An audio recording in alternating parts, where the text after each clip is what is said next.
حضرت عبداللہ ابن عمرو بن عاص رضی اللہ تعالی عنہما کی یہ روایت ہے، بڑی مشہور روایت ہے۔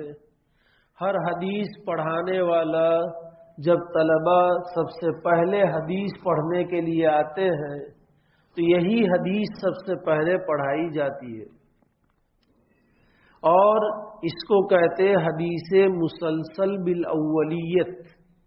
یعنی ہر استاد نے اپنے شاگرد کو جب روایت اور حدیث پڑھانا شروع کیا تو سب سے پہلے ہر استاد نے شاگرد کو یہ حدیث پڑھائی، گرچہ اخیری 3 واسطے یعنی آپ علیہ السلام سے نقل کرنے والے صحابی رسول عبداللہ ابن عمرو بن عاص رضی اللہ عنہما اور ان کے شاگرد سفیان ابن عیینہ، یہ 3 میں یہ بات نہیں رہی ہے۔ باقی اس کے بعد سے لے کر کے آج تک ہم نے بھی جب اپنے اساتذہ سے حدیث پڑھنا شروع کی تو اس صورت میں سب سے پہلے یہ حدیث پڑھائی۔ ہم بھی اپنے طلباء کو جب حدیث پڑھانا شروع کرتے ہیں تو اس صورت میں یہی حدیث سب سے پہلے پڑھاتے ہیں جس میں رحم کی تعلیم ہے، خاص طور پر رحم کی تعلیم کہ نبی اکرم صلی اللہ علیہ وسلم نقل کرتے ہیں، آپ نے فرمایا الراحمون یرحمہم الرحمن تبارک و تعالی، اے رحم کرنے والو، اللہ تبارک تعالی بھی رحم کرنے والے ہیں۔ ارحموا من فی الارض یرحمکم من فی السماء، تم زمین والوں پر رحم کرو، آسمان والا تم پر رحم کرے گا۔ ہمارے اندر رحم کا مادہ ہوگا، اللہ ہمارے اوپر رحم کرے گا، اور ہر ایک پر رحم کرنا ہے۔ آپ علیہ السلام نے فرمایا من فی الارض، کہ اپنے رشتہ داروں کے ساتھ رحم، اپنے فرینڈ سرکل کے ساتھ رحم، اسلامی بھائیوں کے ساتھ رحم نہ، بہت عام فرمایا من فی الارض، جو کچھ بھی زمین پر ہے انسانیت پر رحم، کیا مسلمان کیا غیر مسلم، اور مخلوقات پر رحم، ساری مخلوقات پر رحم،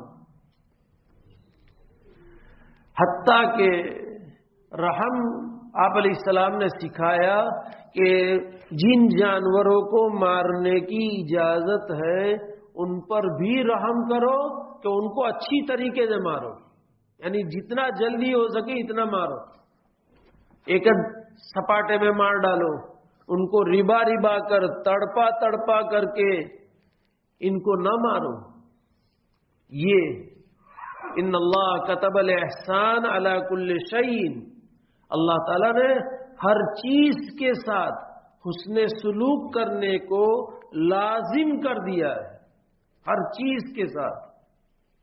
فَإِذَا قَتَلْتُمْ فَأَحْسِنُوا الْقِتْلَ وَإِذَا ذَبَحْتُمْ فَأَحْسِنُوا الذِّبْحَ، کہ جب جن جانوروں کو قتل کرنے کی اجازت ہے ان کو قتل کرو، سانپ، بچھو، چوہا، چیل اور درندے جس میں کٹ کھنا کتا، اسی طریقے سے جتنے بھی چیر پھاڑ کر کے کھانے والے درندے ہیں، اگر ان کو قتل کرنے کی نوبت آئے تو ان کو قتل کرنے میں بھی ان کے ساتھ اچھا سلوک، کہ جتنا جلدی ہو ان کو ربا کر تڑپا کر کے ان کو اس طرح موت مت دو۔ اسی لیے فقہاء کرام رحمہم اللہ نے فرمایا ہے کہ جانوروں کو جلانا جائز نہیں ہے۔ گرم پانی میں کسی کیڑے کو ڈال دیا، جو ہے تو گرم پانی میں ڈال دی، کیڑے مکوڑے ہیں ان کو گرم پانی میں ڈال دیا، بیڈمنٹن ہے مچھر کو مارنے کے لیے، یہ جلا کر کے مارنے کی سزا ہے۔ تو بیڈمنٹن سے مچھروں کو مارنا حدیث کے پیش نظر جلانے کا عذاب صرف آگ کا پیدا کرنے والا ہی دے سکتا ہے، کوئی اور نہیں دے سکتا۔ ان اللہ لا يعذب بالنار وهو خالق النار، کہ او کما قال صلی اللہ علیہ وسلم، کہ آگ کا پیدا کرنے والا ہی آگ سے عذاب دے سکتا ہے، کسی اور کو آگ سے عذاب دینے کی اجازت نہیں ہے۔ تو آج کل نکلا ہے بیڈمنٹن آگ والا، جس کے ذریعے سے مچھروں کو مارا جاتا ہے، تو یہ مچھروں کو مارنا آگ کے ذریعے سے جائز نہیں۔ اور جب جانور کو ذبح کرو تو فَأَحْسِنُوا الذِّبْحَ، کہ اس کو بھی اچھی طریقے سے ذبح کرو۔ آپ صلی اللہ علیہ وسلم نے فرمایا کہ ایک جانور کو دوسرے جانور کے سامنے ذبح نہ کرو، یہ اس کے ساتھ اچھائی کے خلاف ہے، رحم کے خلاف ہے۔ اور جانور کو ذبح کرنے سے پہلے چھری خوب تیز کر لو تاکہ اس کی رگ جلدی سے کٹ جائے اور اس کی جان جلدی سے نکل جائے۔ تو تمام جانوروں پر رحم کرنے کی تعلیم، روئے زمین پر جتنے بھی بستے ہیں ان تمام کے ساتھ رحم کرنے کی تعلیم نبی اکرم صلی اللہ علیہ وسلم نے دی ہے۔ ہمارے اکابر میں سے حضرت تھانوی علیہ الرحمہ کے خلیفہ حضرت مولانا مسیح اللہ خان صاحب جلال آبادی رحمت اللہ علیہ، دیکھا ہے ہم لوگ پڑھتے تھے دیوبند میں، اسی وقت ان کا آخری عمر تھی، اس وقت جاتے تھے مجلس میں، دیکھا تھا عجیب نورانی چہرہ تھا، زندگی بھر کبھی کسی جانور کو نہیں مارا ہے، مچھر کو بھی نہیں، کھٹمل کو بھی نہیں، اور جوں کو بھی نہیں۔ ابھی کھٹمل تو نظر نہیں آ رہے ہیں، کیا معلوم دنیا میں کھٹمل کا وجود ہے کہ نہیں ہے، واللہ عالم۔ ہم لوگ چھوٹے تھے اس وقت تو بہت کھٹمل نظر آتے تھے، لیکن اب شاید کیا معلوم، ہمارے دیار میں تو نہیں دکھتے ہیں، پھر کہیں اور ہو تو پتہ نہیں ہے کھٹمل۔ تو کھٹمل جو خون چوستا ہے، مچھر جو خون چوستا ہے، جوں یہ بھی خون چوستی ہے، لیکن ان کو بھی پکڑ کر کے اس کو کہیں اور رکھ دیتے تھے، محفوظ جگہ پر مارتے نہیں تھے۔ تو ہے اکابر میں ہمارے، اور موجودہ دور میں ایسا نہیں ہم لوگوں کہ بھئی صحابہ کی بات ہم سے نہ ہوئے، کیوں نہ ہوئے صحابہ کی بات؟ صحابہ جیسا ہی ایمان لانے کا تو اللہ نے قرآن میں پوری انسانیت کو حکم دیا ہے، تو پھر صحابہ کی بات کیوں نہ ہوئے ان سے؟ گویا کہ ہم صحابہ کی بات کو کہ بھئی وہ ہم سے نہ ہوئے، در پردہ قرآن پر ہمیں اعتراض کر رہے ہیں۔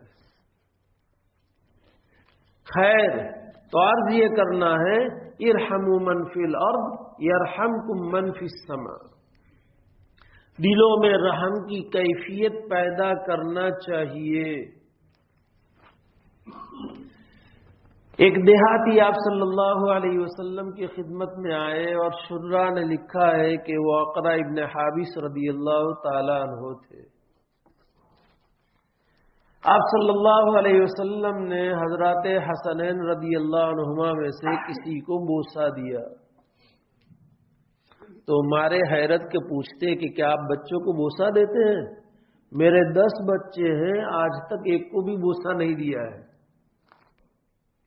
وہ کہہ رہے خود روایت میں ہے کہ میرے 10 بچے ہیں اور ایک کو بھی آج تک بوسہ نہیں دیا ہے۔ تو اس موقع پر آپ صلی اللہ علیہ وسلم نے کیا فرمایا کہ اللہ تعالیٰ تمہارے دل سے رحمت کو کھینچ لے تو میں اس کو لانے پر قادر نہیں ہوں۔ گویا کہ بچوں کے ساتھ پیار کا معاملہ، محبت کا معاملہ، یہ دل کی رحمت کا نتیجہ ہے، اور بچوں کے ساتھ بدسلوکی یا سختی تربیت کے طور پر الگ بات ہے۔ سمجھ میں آیا؟ ہاں، اس لیے کہ 7 سال کا بچہ ہو جائے تو نماز کی تعلیم دو، 10 سال کا ہو اور نہ پڑھے تو مارو، تو یہ تربیت ہے۔ سمجھ میں آیا؟ وہ الگ بات ہے، لیکن بیجا سختی، حدود شرع سے بڑھ کر کے سختی،